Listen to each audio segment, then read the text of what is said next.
Hi, this is Bishop Pete of the Bizarro Gospel Hour.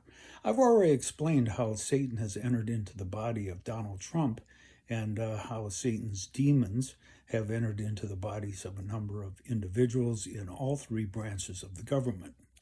But let's back up and talk about the whole Satan demon thing. According to the Bible, which I don't necessarily believe, but which provides as useful a metaphorical framework for this discussion as anything else, long before the creation of the earth, an angel named Lucifer fought a rebellion against God on the plains of heaven, in the words of John Milton, and was defeated by God and his archangel Michael. Following that defeat, Lucifer was thrown out of heaven along with one third of all the angels. And I don't know how many angels there are altogether, but I'm guessing that one third of them was a pretty large number.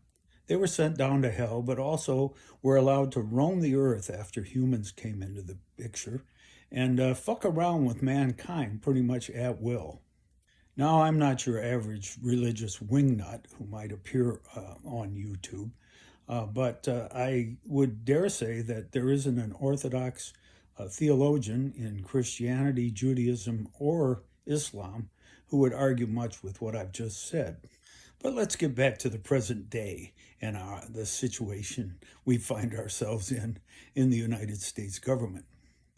Many people, senators, representatives, and members of the cabinet, like Marco Rubio and, J.D. Vance, were strongly critical of Donald Trump at one time, but now seem to be uncritical in the extreme.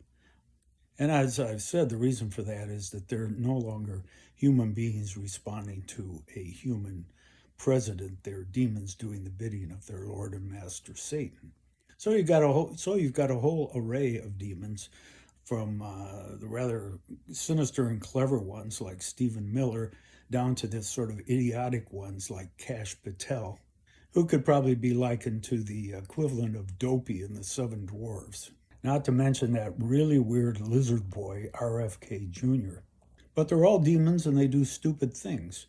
And I want to make it clear that there is no inherent conflict between evil and stupidity. In fact, you could argue that Lucifer's rebellion against the greatest power in the universe was the stupidest thing ever done in the history of the universe. Going up against God was bound not to have ended well for him, and indeed, it won't end well for him. So do not be surprised about the stupid things that are being done and said, because Satan, in addition to his other epithets, could be called the father of stupidity.